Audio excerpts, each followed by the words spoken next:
Welcome to the second season of Operational Harmony, balancing business and mental well-being, where we achieve goals without sacrificing peace. Our host, Nikki, is the owner and founder of Nikki's Office, where she specializes in social media management, business audits, and business coaching. Her journey through mental health and entrepreneurship not only brings awareness, but also equips her with valuable coping skills. This unique experience offers a fresh perspective on approaching challenges and innovating in different ways. Let's introduce our guest. Hey, I'm Dr. Gary Sprouse. I'm the Less Stress Doc, and I'm a physician who's retired. But during my time in practice, I worked with a bunch of people who were really stressed out. And I came up with some new insights that I think really can help people have less stress. So I'm with Nikki now to see if I can help you guys have less stress. Thank you for being here. So what does it mean to you to have less stress? Wow. So what I think is that we all have coping skills, and we all have ability to handle some of the things that are going on in life. But life is continually changing. So we're never in a position where we're not having any stress. We're always in some kind of changing kind of environment. And so what I find is in this environment, more and more people are getting to the point where they're beyond their coping skills, and then they get into trouble. And so what I find is we can all use some less stress, but there are some people, and it's getting a bigger and bigger number, where they're so stressed out that they really can't cope anymore. And so they need a new way to handle what's going on. And so the insights that I bring to the table help them come off the ledge and get back on their feet so they can handle what's going on with their life. That ledge is a slippery slope or a slippery. Yeah, I've read a couple of books that talk about good stress versus bad stress. And I don't really buy into that. I understand what their point is, that when people are anxious, sometimes it makes them do better. And yeah, I get that. But what I want is people to do it by choice, not because they have to. Like I had a person I did a podcast with the other day, and he's a musician, and he's 40 years into his career. And he tells me that every time he gets ready to go on stage, that he's so nervous that he's ready to throw up. 40 years. I'm like, seriously? For 40 years, you've been ready to throw up every time you go on stage? And so we had some discussions on how to change that mindset so he doesn't feel like that anymore. And what we talked about was, hey, you've been doing this for 40 years. Be a scientist like I am, right? So I consider myself a scientist. It's like you've been doing the experiment for 40 years. And I guess that you're afraid you're going to fail, like things aren't going to go well. But you've had 40 years of experience saying, no, this is going to go just fine. So rely on that research and go, next time it comes up, you're like, you know what? I'm good. I've done this for 40 years. I'm good to go. I don't need to get so nervous that I puke. Yeah, I'm not sure that I would get on stage for 40 years if I felt like I was going to puke every time. I know, right? It tells you what kind of person. It says something about a person that's doing that, right? I think I'd give up after the second or third time. I'm like, hey, this is not for me. If I can't not have this feeling, I ain't doing this. I just shake like a leaf, and you can hear it. I met a couple of people. Like I had a patient once that was in the theater, and she had the same kind of reaction. She hated to be. She was an introvert, but when she was on stage, it was like she was a wholly different person. And on stage, she was great. And then she'd get off stage and go, "Oh, I can't believe I just did that." Right? So I can't relate to that because I push myself daily to get things done. I'm not saying that I don't, but at the same time, pushing yourself so bad that you're sick or like traumatized by the experience doesn't sound like the best way to go about life. Yep, I agree with you. That's why I gave him that advice. And when we finished the advice, he was like, "Oh, thanks." He goes, "I'm really going to keep that in mind." And I said, "Good." So now I have to call him back and say, "Hey, did it work?" I know, but you're the one who's telling me that you're pushing yourself every time you do this podcast. So kudos to you. What I find is people, and I'm sure he's in that category, there's a part of them that's nervous, anxious, worried, things aren't going to go right, whatever. But then the other part of them says, no, we're going to do this. It'll be all right. Mm-hmm. Yeah. Yeah, I have anxiety because new people I don't know what's going to happen. It's like a group project. You never know who's actually going to participate. Yeah, wow. This being a fellow podcaster, here's what I say. Like when I do an interview with someone or I'm being interviewed, I feel like I'm in a dance. It's a new dance partner. Like my wife and I, when we go dancing, she knows what I'm going to do. I know what she's going to do. And we've been doing it for 13 years now, 15 years actually.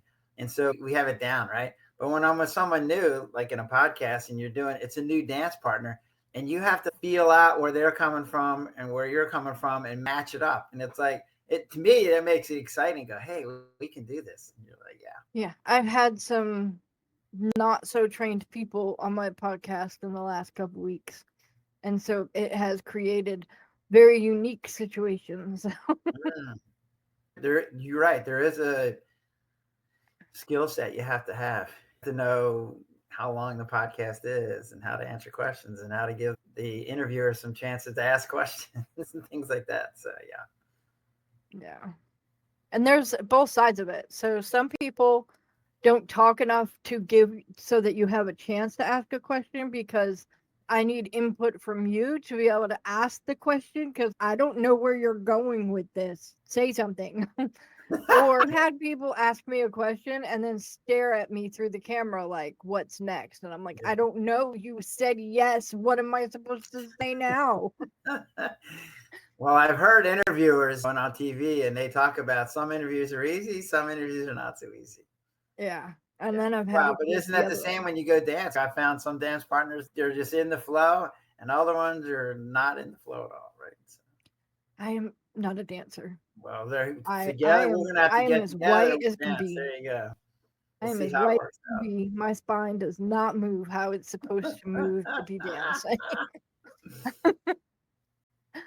I keep trying to figure out how to incorporate dance into like a seminar that I do, or some kind of if I do a speaking engagement. Like I was at some conference and they were teaching us how to be speakers, and I was like, I raised my hand. I go, well, what happens if I sing during this? And they go, what? They go, nobody's ever asked that question before. I was like, I know, but how memorable would that be, right? Well, you can make us. They did that whole Bills song. Remember the conjunction junction? They did the Bills thing so that you could remember how bills get made. Well, yeah, I mean, all the time. We use singing a lot, just not at scientific conferences. I'm like, well, why not? Why do we have to be boring? Because science has a tendency to be more factual than fun. You can do both. This is one of my goals, is to be able to do both. In fact, where was I in California? And I had come up with this idea of, if I can't get people to come to my seminar to listen to me drone on for hours, what if I had like a show, right? Where they were singing and dancing and they got to learn something during the show, right? So I get out to California and the guy gets up to introduce this lady who's going to be doing a 1-hour Broadway show. And it's to help people learn. And she had a term for it. He called, I don't know, info entertainment or something. And I'm like, dang it, that was my idea. So I'm talking to my friend. He goes, Gary, calm down. There's probably room for 2 of you. I was like, all right, fine. I'll give you that. So how do you help people find out their stressors? Because some people can't, like, I know that at certain points of the day, my anxiety will go through the rafters and it'll be something that I don't know what it is. Of course, I have an anxiety disorder, so that might play a part in that. But for somebody who doesn't have a mental illness, sometimes they don't understand why they're getting anxious or what it's for. How do you help with that, or is that a therapy issue? Yeah, no. So what I do, so one of the things that I've learned about what I'm doing is that I give things very concrete definitions. So when people say anxiety, you go, what is that? What does it? Here's what I find. Like when I say, what is anxiety? People go, what do you mean? It's just anxious. And you're like, okay, what does it mean? Where does that come from? Then you go, well, it's an emotion. You're like, I get it. So what's an emotion? And what I found is when I'm talking to even therapists and I go, tell me what an emotion is. Here's what their answer is. Well, it's like anger and fear. And I go, I hear that, but that's an example of what an emotion is. Tell me what an emotion is. And a lot of times they don't know because nobody's ever asked that question. And so as I've been going through and answering these questions based on models that I work with. So to me, emotions, so anxiety, any of these things that we talk about, anxiety, fear, worry, they're all fear reactions. They're all some variation of fear. So then the question comes up is, what is it that you're afraid of? And so when you ask the question like that, not saying, hey, what are you anxious about? You go, what are you afraid of? And then that points them in a direction where they can more easily find the answer. So typically it's more like, and I've read this in several places, but it was brought up to a point by Tony Robbins. And he goes, there's only certain things that we're afraid of. And some things like we're afraid of failing. We're afraid of not doing a good job. We're afraid of not having enough resources, right? Blah, blah, blah. So there's a certain amount of things that we're afraid of. So when you put them in those categories, then people can go, oh, yeah, you're right. You know what? I'm worried that when I meet somebody new, it's not going to go well and I'm going to be embarrassed. And you're like, well, then I'm afraid I'm going to drive over a bridge and my car is going to go out of control and I'm going to fall off the edge. But as you put it in terms of what is it you're afraid of, then people are way more likely to figure out the answer. Not always. So I see a lot of patients with panic attacks. And here's what I tell them, right? The panic attacks are the same thing as a phobia. They're the same reaction. But here's the difference. With a phobia, you go, oh, I'm afraid of heights. I'm afraid of crossing bridges. I'm afraid of whatever. You can then adjust your environment to not be in those situations. But panic attacks come from nowhere. We don't know what's causing it. So you can't adjust your environment. So now you're stuck with this horrible reaction that comes on and you don't even know why it's coming on. And so then you feel like you have no control over the situation. And that makes people stressed out. And then they sit around going, oh, is it going to go off now? Is it going to go off now? And then that's where they start getting agoraphobic because they're like, I don't know when this is going off. And it's embarrassing when I'm freaking out in the middle of a grocery store. So then just go, well, I don't want to go to the grocery store. And you're like, no. So like I had a patient, go ahead, I'm sorry. Like I said, I have anxiety and panic attacks. And interestingly enough, they consider me to be borderline agoraphobic because I don't leave my house unless I absolutely have to. And it has to be like for a reason. But for me, my fear isn't that I'm going into Walmart and something bad could happen or whatever. It is more concentrated on the people. But I have learned from a lot of years in therapy, is that when we adjust our thinking, like if we have a phobia, let's say, so saying we have a phobia of heights can be pretty easy to say, well, I'm not going to be on heights, right? Like I'm not climbing the house. I'm afraid of heights. I am afraid of heights. You're not getting me on a step stool unless there's an emergency, right? So that kind of thing, cutting that kind of thing out where you can, absolutely. I'm saying you're never going to go across a bridge again when you live in a town that has two of them and that's the only way to get out of the town. Well, now you're isolating yourself. So sometimes eliminating the phobia isn't possible. You have to work through it. And so there's that. I'm not saying what you said was wrong. I'm just saying my experience, you're cutting out something because of a panic attack or something only creates the thing. Now, my agoraphobia is more to the fact that I am safe at home. And when I'm here, it's like, why do I have to leave? And then I leave and I go to the grocery store, I go out to eat, I go to doctor's appointments, and I'm perfectly fine when I do it. It's just I want to be back home where I feel safe sooner rather than later. You bring up when you say the word safe, right? I'm doing a seminar and my wife's in attendance, and I do this thing with some hypnosis, no linguistic programming, and you pick a time when people have felt safe, and you get them to recreate that in their mind. So I said, okay, well, find a time when you felt safe. And my wife looks at me. Now there's a group of people here, right? And she's like, I've never felt safe. And I'm like, what? I'm like, what do you mean you've never felt safe? And so after the seminar, we sat down. I'm like, hey, what does it mean to feel safe? What does that mean, right? Like fear is like an emotion that you can talk about, but what does it mean to feel safe? And it was weird when I started sitting down because I realized I didn't have the answer to what it means to feel safe, right? So what I found was that feeling safe is actually the absence of stuff. It's the absence of fear. So it's not a thing, it's the absence of stuff. And so when I was saying to her, don't you ever feel, isn't there ever a time in your life when you're not afraid? And what she said was, in the present, yes. But when I include the future, we might be safe right now, but something might happen to you or something might come into our house. And I'm like, into whether you feel safe or not, well, then you could literally never feel safe because you don't know what the future is. Somewhat predictable, but not that predictable. And so then you never get the opportunity to feel safe. So then I came to the conclusion is that my job is not to make people feel safe, but it's to make them handle a higher percentage of uncertainty. So if you get on a plane, do you fly at all? Yeah. I was guessing that, right?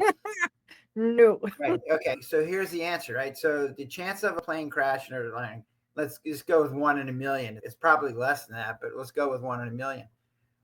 So my job would be to say, hey, look, that's 1 in a million shot. So I can't tell you that the plane's never going to crash, but it's 1 in a million. So your fear reaction should be equivalent to 1 in a million.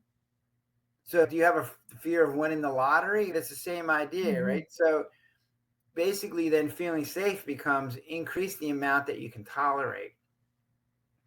So one of the ways to do that is understanding the process you're going through. So I can't say to you every time you walk out of your house that you're not going to meet somebody who's going to be a jerk to you. But I can give you the skills to say, hey, I don't give you any credibility. So you're going to call me a jerk. I don't care because you have the credibility of an infant. So what do I care, right? So I can give you tools to protect yourself so that you can feel safe. Or I can teach you how to do jujitsu or Tai Chi. So if somebody comes and tries to attack you, you now have some skills. Or I can give you some pepper spray. But now when you walk out the door, you know, there's things that could happen to me, but I feel more protected, which then makes me feel safer. So that now I can go out and not have as much fear, because fear, one of the things fear does is makes you not do stuff. So when people are afraid, fear is saying to you, don't do that because that's dangerous. But if what we've done with fear is sometimes expanded what makes us describe it as dangerous becomes limiting, so that you can't do things because of fear. So if someone said, stand on top of a 10 meter diving board and jump off, you're like, yeah, I don't think so. It's like in fear. How high is meters again? Right. But how high is meters again? Yeah, I know, right? I was just telling this story to a friend of mine. Because my son used to be on a diving team at the Naval Academy. It was a camp that they would go to. And the parents would come once a week. And he's jumping off at 10 meters, 30 feet in the air. He's jumping off the thing. And doing flips and everything else. And I'm like, yeah, I don't think so. So I got up to 7.5 meters. And then I'm that's enough. I was proud of myself that I got that high, but whatever. But if it's limiting you from you can't get out of your house or you can't get off your island or you can't, then no, this is too much. And now this is where I come in and go, no, we need to figure this out. And what I've done is when I go, if you understand what the issue is, then it's a lot. What I have found is when you understand what the issue is, then it's way easier to fix. It's not that it's easy, it's easier. So when I say to my patients, thinking about a panic attack, right? So the panic attack is actually a normal reaction that people have. It's just a giant fear response. The problem with it isn't the reaction, it's what's setting off the reaction. So if I said to you, don't sneeze, wait, what? I can't not sneeze. What the heck? If something gets in my nose and irritates it, I'm going to sneeze. And you're like, yes, you're right. So your body's been set up to have this fear reaction. But as a sneeze, you go, okay, well, I'm going to sneeze and then it'll be done. Or maybe I'll sneeze 5 times and that'll be done. Or I'm going to cough a few times and then it'll be over. So panic attacks are the same thing. It's a normal physiological reaction. And you just have to wait because it's going to go away. So I tell people with panic attacks, think of this as a smoke alarm. So you're in your bed, it's 2 o'clock in the morning, your smoke alarm goes off, it's going, and you're waking up, oh my God, what's going on? My house is burning down. And you get up and you check it out and you're like, there's no smoke. I don't see any smoke. I don't see any fire. What? The battery's not working right. So the signal got screwed up. It's not the right signal. So panic attacks are like that. The signal's going off saying, you're danger, right? And you got it, and you check it out. And you're like, yeah, no danger here. And you're like, oh, okay. Then I can turn the alarm off. I don't need it for this situation. And then it gives you some sense of control, because that's the worst. Because here's what I find, that people get panic attacks to their panic attack. So when they feel that anxiety come on, they go, oh, there's that feeling. I hate that feeling, which then sets off a fear reaction, which then just compounds the reaction. So if I say to them, look, this is just a normal physiological reaction, like sneezing, like coughing, it's going to go away. The less energy you put into it, the less fear you put into the panic attack, the faster it goes away. And then you're going to be back to normal. Okay. Now, I don't know if you've tried this or not, but I got certified in hypnosis and neuro-linguistic programming. And I've done a little bit, but my instructor has been doing it for 40 years, right? I've sat there and watched him take somebody who had a really bad panic attack, and within 30 minutes, they didn't have the panic attack anymore. But there was one example they gave us. This lady had come in, and she has a fear of elevators. And he spent a half an hour, 45 minutes with her. And she goes, I'll be back in a second. And half an hour later, she wasn't back. He's well, okay. And he goes to find her, and he finds her. And he goes, where were you? She goes, I was going up and down the elevator. And you're like, wait, what? Like in 30 minutes, she was like, whatever word you want to use, cured. I don't know, whatever word you want to use. But there are techniques out there that are incredibly effective. I've heard about hypnosis. I think there was somebody else on the podcast who talked about doing that, but I don't think they went into it. But hypnosis for me, so far from the knowledge that I have, is one of those parlor tricks that people use at bars or whatever to make people cluck like a chicken. Yeah, well, here's what I learned, right? So what you're talking about is what they call stage hypnosis. And this is my own take, right? I'm going to give you my take, having been trained now. So hypnosis is not what makes people better.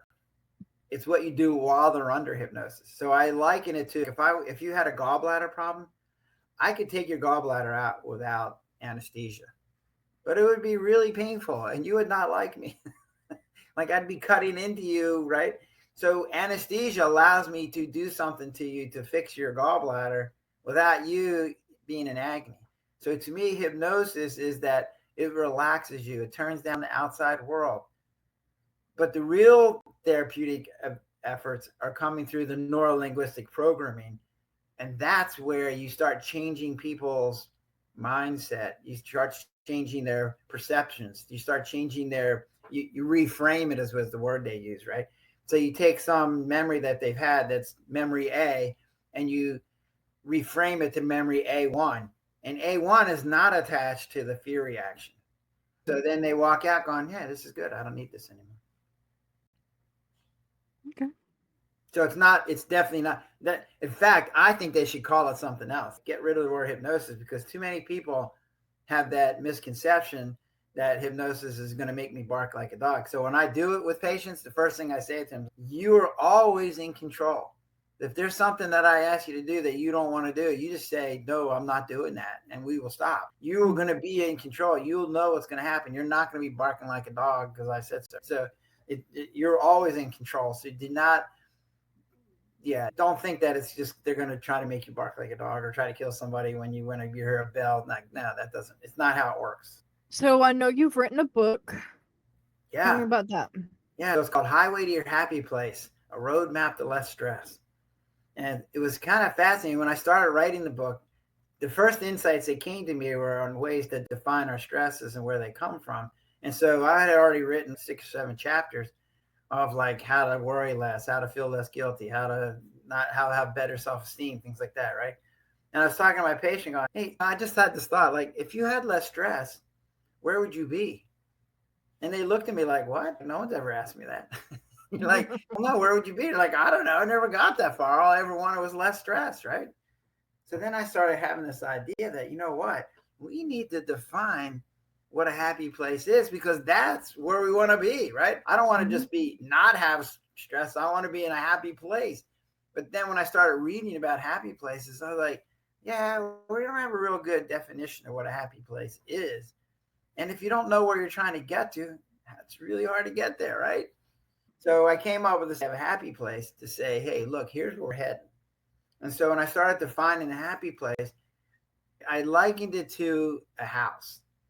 So if you go to somebody's house, they're going to have a kitchen, they're going to have a bathroom, they're going to have a living room, they're going to have a bedroom, a closet. So they're going to have the same rooms, but how the house is laid out, how they decorate it, it's all going to be different. So everybody's happy place is going to be different, but they're all going to have the same rooms. And so then it was like, so what rooms are in the happy place? So that's when I came up with these rooms. So to me, the rooms are going to be like, hey, am I contented? Do I have anything pleasurable in my life? Is there anything I can look forward to, anticipating pleasure? Is there anything that I feel grateful for? Hey, do I feel fulfilled? And the last one I call is called cash. And cash is an acronym I came up with. Do you have cash? So it means, am I connected? Am I accepted? Am I appreciated? Do I feel safe? And do I have hope? So when you put all those rooms together, you're like, oh, that's a happy place, right? If you had all those rooms filled up, you'd be like, yeah, life's good, right? So the idea of the book then became, the first part of the book was, hey, let's define a happy place. And now we can figure out ways to get those things. Then the second part of the book was like, wait, like now I know where my happy place is. What's keeping me from getting there? And you're like, oh, right, all those stresses that I'm feeling. And so that was where the other insight that came to me. So as a primary care physician, I'm used to giving people prescriptions and saying, hey, here's the medicine for your blood pressure, your diabetes. It's great medicine, works really well. Oh, but it might have a few side effects. It might make you dizzy. It might make you tired. It might make your mouth dry, blah, blah, blah, whatever. So when I took that concept and I applied it to humans, then I go, oh, wait a second. The majority of human stresses are side effects to our amazing skills. So we have the incredible, unprecedented skill of being able to envision the future. So you and I can talk about what we're going to do next week or next year or 10 years from now. No other animal does that, right? But the side effect is then I have to worry about it. So here's what I found, that there are humans that aren't able to envision the future. So my 1-year-old grandson doesn't envision the future. My 90-year-old demented patient in the nursing home doesn't envision the future. So guess what? They literally can't worry because they don't have that skill. So they don't have the side effect, but they don't have that skill. So their life isn't as successful. So when you look at our stresses as side effects to our skills, then you go, oh, well, now if I understand that worry is actually the side effect of being able to envision the future, then the next question is, well, how do I keep the skill and get rid of the side effect? And that's where the book comes in. So Highway to Your Happy Place, A Roadmap to Less Stress, goes through some of the big stresses that people have, like worry, like guilt. So guilt is, I did something wrong and I feel shame. Regret, which turns out is very different than guilt, though they're similar. Regret is, I made a bad choice. And how do I live with that, right? Self-esteem has some very different things that define it. Being overwhelmed, being bored. One of my friends, who's actually a professional, she read the book and she's, wait, I never realized that boredom was that bad. I'm like, no, boredom is bad. Like people that, like, you see teenagers and they're bored. Oh man, people do lots of weird things to get rid of their boredom, right? But so like the therapists nowadays will say to people, just live for today. And you're like, well, that's a nice thought. First off, no human can live for today. It's not possible because we spend way too much time in the future and in the past. And second off, why would I want to give up my greatest skill of being able to envision the future?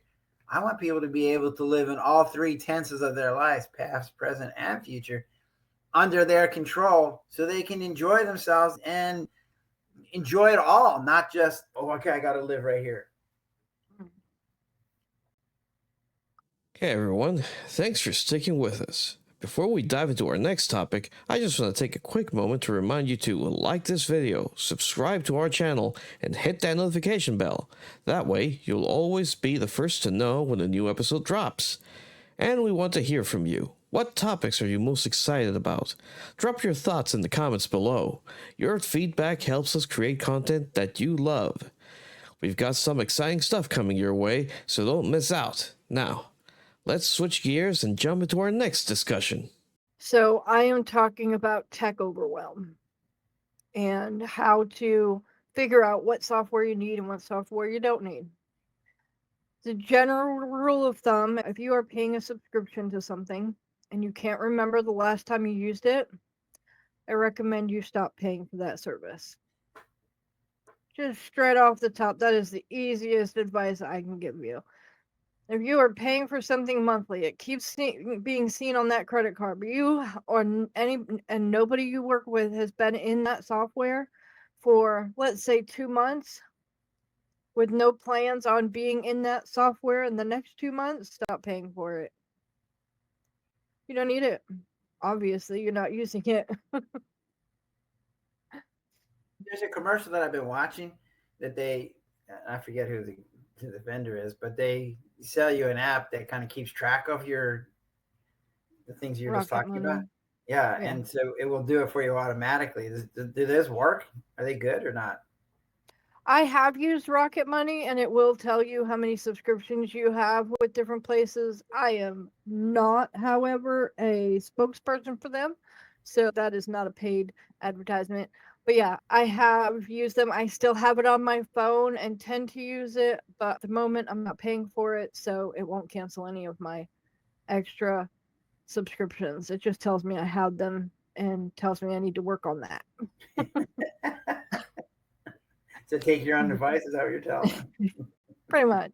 So Rocket Money and things like that are more made to recognize that, hey, maybe you're paying for 3 Netflix accounts when you thought you were only paying for 1. Or my stepson's house, and he and his girlfriend are paying for two Hulu accounts and 2 this and 2 that, and you're like, yeah, no, what are you doing here? And this is what I found is most people don't even know they're doing that. Maybe they get 2 different credit cards. They don't even realize they're both paying for it, or they don't look at their credit card and they just pay the bill. Yeah. So that's where Rocket Money comes in, because you put all your accounts into the thing and it goes, just so you're aware. Yeah. You have 3 Netflix accounts, 2 Hulus, you have 3, this or 3 that or whatever. And it'll be like, do you want to cancel some of these? Which ones do you want to cancel? If you're paying for it, and it will help you if you're paying for it, and it's like $5 a month to make sure your finances are kept in order. They help you categorize your expenses like at a glance with their little graph thing, what you're spending your money on. So it is very helpful for those who aren't using a different program, because it's when just I went down with my stepson and his girlfriend, they found a budgeting app, and it was like $5, and you're like, yeah, but it allowed them to see, because they were spending more than they were making. And they were getting into trouble, and you're like, they didn't even realize what they were doing. And you're like, yeah. So we sat down, and we went down as an emergency visit and said, we need to sit down and make a budget. So after we left, they called us up and go, hey, we want to do this, but it's not in the budget. I was like, yes, it's working. So the first thing, besides those 2 things, the first thing you want to do is figure out what software you actually need. So you need something to be able to get email. So you need Gmail, or you need Outlook, right? I would recommend, even if it's a company email, sending it through Gmail, because then it is structured the same way as everybody else. You have a Google Drive folder for your team, that kind of thing. Outlook is one of those things where when it works okay, but when it's screwing up and bottlenecking, it's a pain in the neck to even try to figure out. And a lot of people don't have the tech skills to get that figured out, where I don't think I've ever had a problem with Gmail not working correctly. If you are in business for yourself, you need a CRM, a customer relationship thing. What does CRM stand for again? Customer relations something. I don't remember. Anyway, besides the point, you still need one. basically that gives you the way to send out newsletters, the way to keep all your contacts in one place. I use Go High Level. Customer relationship management. There you go. Customer relationship management. I knew I was saying parts of it right, but I was like, I'm doing something wrong. I use Go High Level because it allows me to have obviously all my contacts can be in there as people I can email, whether I've got a lead going in there or not. It also hosts my website. There's a social media calendar in there if you don't use another one. Go High Level has pretty much everything you need right in it. And most prices for the small package is not that big. And it groups everything together. So you're not paying for this thing, that thing, or the opposite thing. You're just paying in one place. Then you have to figure out with your company or having a conversation with somebody who can help with that. There are a lot of places where you can get lifetime deals. My calendaring system, I paid for it once and it's a lifetime deal. I don't have to pay for it again. So if you're paying monthly or yearly for Calendly, maybe it's time to take the time to switch. Go to AppSumo and get one of their lifetime deals for a calendar software. Because I know that 2 years ago was paying over $300 a year for Calendly, and then I got TidyCal, which was like $39 on AppSumo, and I'm not paying all that money anymore. I've already paid that one-time fee. I don't ever have to pay for it again. And it works. That's how you got here. It sends out the email 24 hours ahead of time and an hour ahead of time. It makes sure people know when they're supposed to be at the appointment that they've scheduled. It also will put it on your calendar if you have one that you use. Some softwares have a 14-day trial. If you can't manage to work in one software like 3 or 4 times in that 14-day trial, that's not something you need to buy because you're not going to use it. Why buy something you're not going to use? It's a waste of your time and resources, because when you get a new program, you have to set it up. And if you have the 14-day thing and you're not setting it up, you're not spending time in that thing, why do you have it? Why do you think you need it? Yeah, I just went through this myself. I had 2 apps that gave you synopsis of books. They would give you like a 15-minute synopsis of the book. I'm like, I need that, right? Because I want to read a lot of books, but I don't have time to read the whole book. Yeah, so I had signed up for 2 different ones, and I don't think I ever read more than one in either one, like in a year. So yeah, my wife came to me because she's good at this stuff. She's like, hey, this is on your credit card. Why do you have this? I'm like, oh yeah, I should just cancel that. And the problem was those were once a year charges. So the problem is, like once a month I would have picked up, but once a year you're like, oh, right. So yeah, it came through the once a year. And I'm like, oh yeah, I got to get rid of these because just like you said, I haven't used this. Good idea, but I haven't used it, so this has to go away. Yeah, if you buy it and forget about it, why did you buy it? Yeah, exactly. What was your thought process going into that? So the biggest thing I can say is to point out the fact that if you want less stress in your life, spending money on things you don't need to be spending money on is not exactly the way to have less stress. Absolutely. Because all those things take energy. You're right. You said this. I use the word resources, but same idea, right? That's when I was down with my stepson and his girlfriend. I'm like, you understand that you only have a finite amount of resources, money, time, energy, and you're using it on all these different things. It's just spread out. They have all these pets. They have all these different animals. They have all these different softwares. They have all, and you're like, even if it's just a little thing, $30 a month, $20 a month, $10 a month, like that's $10 that you can't use over here. And it's like, when you add up 10, 10, 10, 10, 10, all of a sudden it's like, yeah, this is my wife's big line, is that it becomes a leak, and the leak takes energy and time. It also drains resources over time, because if you don't plug it up, you're constantly throwing money at a situation that is just going to keep hemorrhaging that money. You're not my wife, are you? No, okay. I am not. That's exactly the same thing she says. So one of the things that I do is I help people with their tech. So if somebody doesn't know how to use a certain software, or they think that computers were made of the devil and they don't know how to use them, different barriers for different people, but I can usually help them to get familiar enough with their computer that they're not scared of it and that they can use some of their software. But for somebody like that, I don't recommend they get a whole bunch of stuff. I do recommend you update your email if you have an AOL email or a Hotmail or a Yahoo email. Like, nobody uses those anymore. And you're showing your age in your email, and that might close doors for you. So either a branded account or a Gmail account is way better for, at least in business, because a lot of people will look at somebody with an AOL account and go, oh, they're like 90. I'm not talking to them.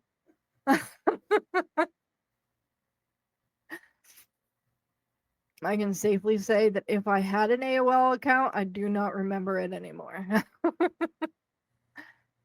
My Hotmail and my Yahoo were connected to each other to be the emergency contact for each other, and they will forever be lost to me because they were the contact for each other and I lost the passwords. So if you are looking for new software and you yourself are not somebody who is very tech savvy, either find a friend who is tech savvy or come talk to me. Because going into looking for software, not knowing what you need, not knowing why you need it, and not knowing how much you're willing to spend on anything, you're going to get taken advantage of. Or not get what you need.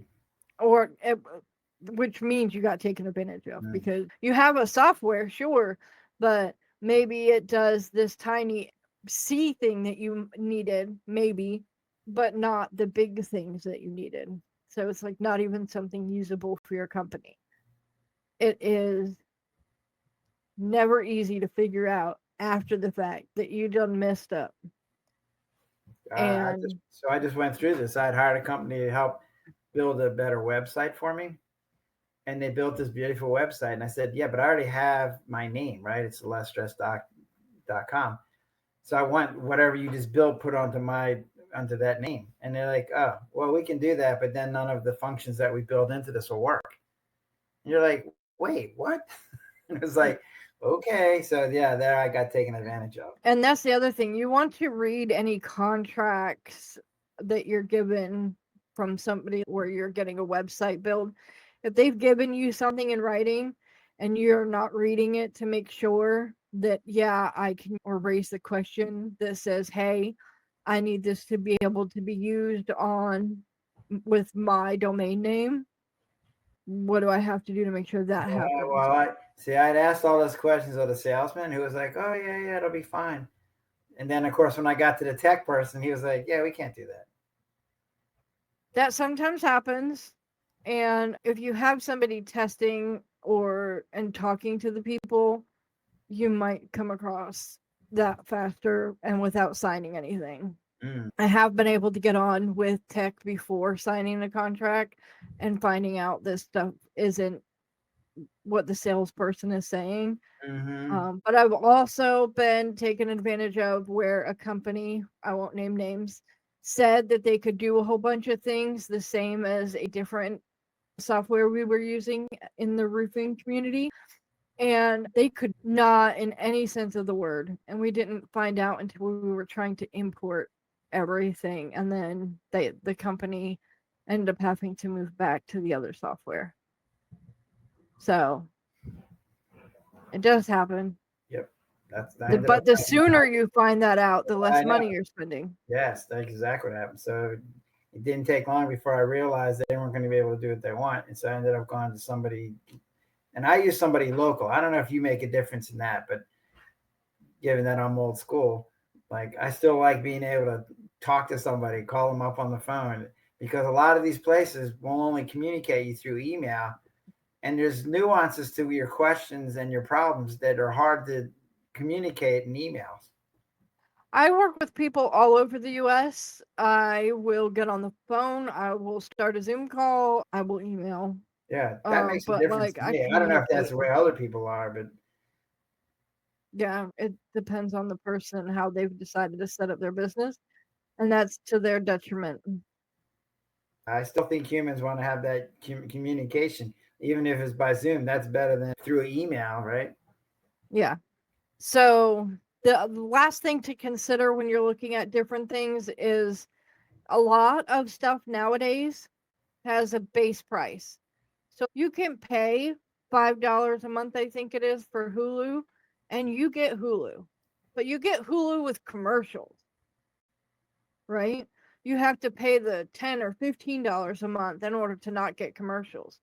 And I'm telling you now, you put a commercial in anything I'm watching, I'm skipping it. I'm not watching commercials. I don't like commercials. Not happening. Ads, whatever they call them now. Now I sound like an old person. So for me, when I was looking at Hulu, it was, and I saw that, I was like, oh no, well then I'm going to have to pay the higher price because I don't want commercials. I don't want the ads. I did the same thing for YouTube and the same thing for my Pandora. As soon as somebody was like, oh yeah, you can listen and watch this for free, but we're going to stick ads in every 5 minutes. And I went, no, you're not. Here's some money. Don't do that to me. Now the only ones I get are the ones that the creators themselves are talking about. And if I've heard it for 1,000th time, I might skip over it. But know what you are getting in the base package and what things are add-ons after it. So like MailChimp is free for the first 500 contacts. And then every 100, or I don't know how many the groupings are, but every so many contacts, the price goes up. And then if you want to add texting to that, it goes up. That's a separate cost. And those go up with however many contacts you have. So in MailChimp, you could end up paying hundreds of dollars a month just because you have a lot of contacts and a lot of people you're being able to text because they've given you that permission. Whereas if you put that on Go High Level, your list, in my case anyway, your list of contacts can be as big as you want, and they're not going to charge you for that. And then there is always a price for texting because they want to make sure that you're doing it legally, which means you're paying for it. But it's a lesser charge than a lot of other places. So the biggest piece of advice I can give anybody looking for any kind of new software is to pay attention to what you're getting. And if you can do a free trial, do the free trial and see if you actually use it after the first time you do something in it. And then hurry up and cancel at the end of that, before the end of the thing, so that you don't get snagged. If you're doing free trials, put your absolute last day to cancel on a calendar so that it reminds you that you have a trial. Otherwise, Rocket Money might tell you 6 months from now that you're paying for that subscription still.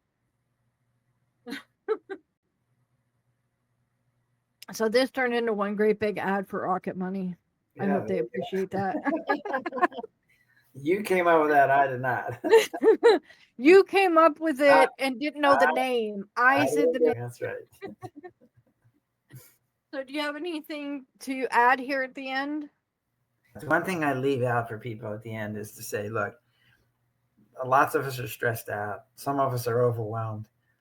And they get to some point where they think it's never going to change. It's always going to be like this.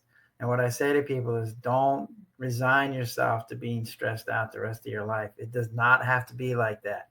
There are ways to reduce your stress. Get my book, Highway to Your Happy Place, Roadmap to Less Stress. Go read somebody else's book. Go to counseling, whatever. It doesn't have to be you're stressed out the rest of your life. There's ways to get rid of it.